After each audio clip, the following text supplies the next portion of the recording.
Hello guys, today we'll be starting a series of videos in gastrointestinal pharmacology. We'll be using the following outlines to go about the lecture. We'll be reviewing some GI physiology control, so that's control from the nervous system and control from the endocrine system. We'll look at it in details in the following slides. Then we'll talk a little bit about nausea and vomiting, especially the antiemetics. That will be our focus on antiemetic drugs.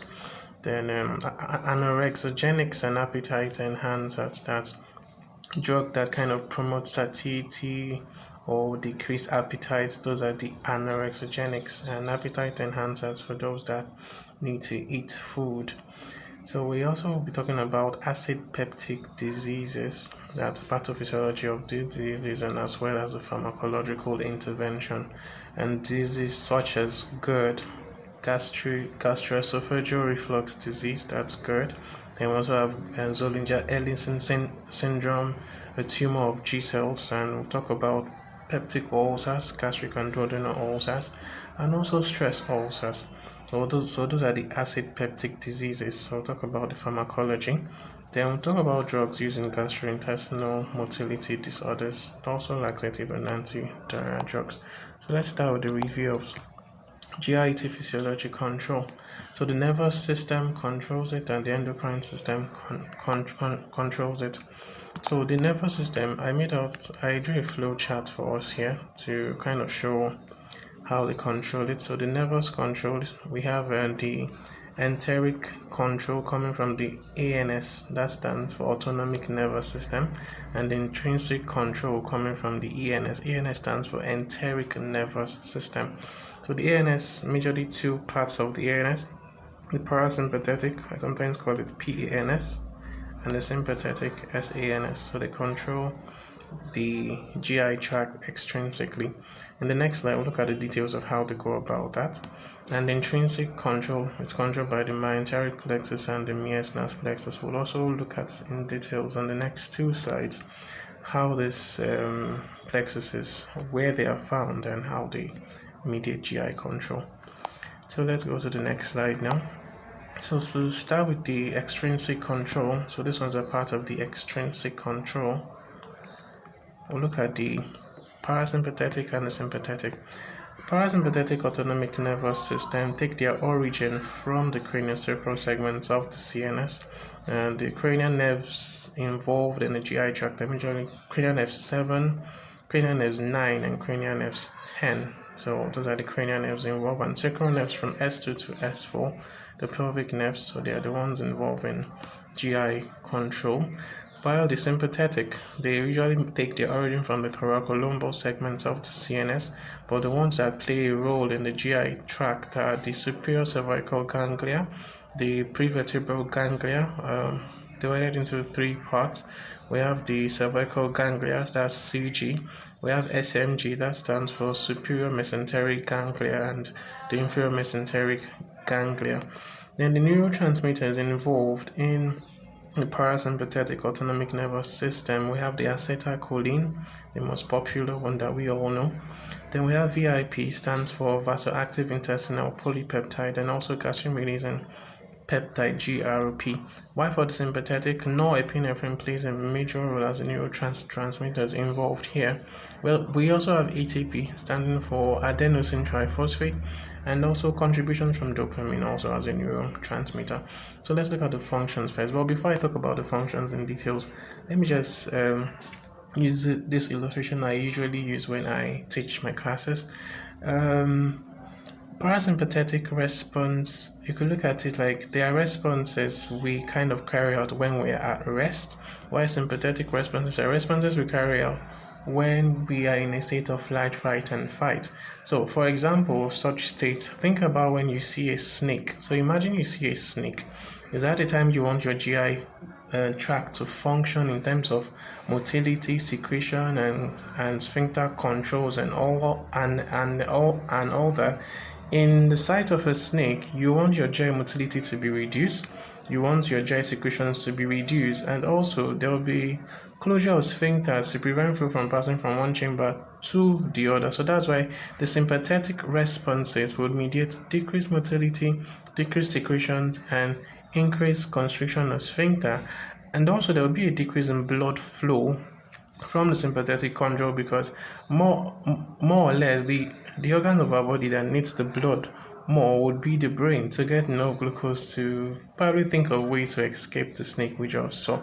So in summary, let me start with the sympathetic first. Sympathetic, the norepinephrine neurotransmitter binds to its receptors on the GI tract, and they mediate decreased GI motility, decreased GI secretions, and increased constriction of sphincters.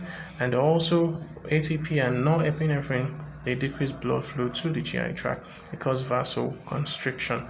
Parasympathetic, on the other hand, from ACH release, there will be increased GI motility, increased GI secretion, while VIP would mediate decreased constriction of sphincter except the lower esophageal sphincter, while GRP will go to G cells to release gastrin.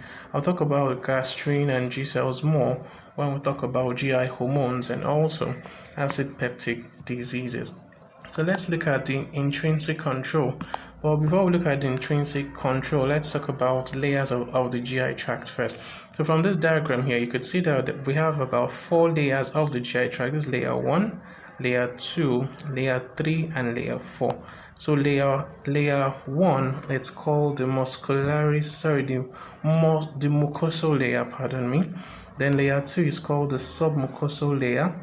Layer 3 is the muscularis layer, and layer 4 is the serosal layer. So this inner part here, you see, it's actually the lumen of the GI tract. So the layer just adjacent to the lumen, it's the first layer, the mucosal layer.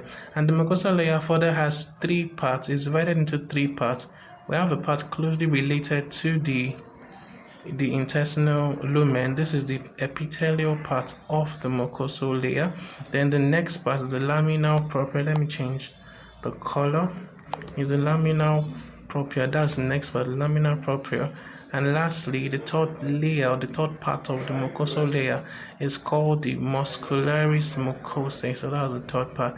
The details of this and what they do is found in our GI physiology lectures. But for now, we'll just focus more on the plexuses, which we'll come into very soon. So layer 2 is the submucosal layer, the layer just next to the layer 1. Submucosal layer is divided into 2 layers, demarcated by these purple dotted circular lines. I'll just call it that. So we have this is the inner layer and the outer layer of the submucosal layer. In the outermost layer of the submucosal layer, there are kind of network of nerves present in the outer part of this layer 2. This network of nerves, let me draw them like this. This network of nerves are called plexuses, and the particular name given to them, since they are found in the submucosal layer, we call them submucosal plexuses, and also called Meissner's plexus. Sorry for my writing, Meissner's plexus. So they are the layer in the outer part. They are the network of nerve connections present in the outer part of the submucosal layer. Now the third layer, it's called the muscularis layer. And if you see, there's a blue line here, kind of dotted, that demarcates the layer 3, that's the muscularis layer, into 2 parts also. We have the inner part, which is made up of the circular rings called circular muscles. So that's the inner part. I draw them like this. They are the circular muscles. And the outer part is made up of longitudinal muscles. So you could see these long muscles here are longitudinal muscles. So that separates the circular part from the longitudinal part. Now this junction of separation between the layer of the inner circular muscles and the outer longitudinal muscles, it's also where the plexus is found. There's a network of nerve connection also found between these 2 parts. This network of nerve connections forming the plexus is called myenteric plexus. So myenteric plexus is also called Auerbach's plexus. Sorry for my handwriting. but I wrote it down in the next slide. So this is where they are found. So the Meissner's plexus is found in the submucosal layer, while the Meissner plexus is found in the muscularis layer. Then layer 4, obviously, it's the serosal layer. So to the next slide now. Meissner's plexus or submucosal plexus found in the submucosal layer mediates or coordinates GI secretions, while the myenteric plexus or Urbach's plexus coordinates GI motility. In the next video, we'll talk about GI hormones. Thank you.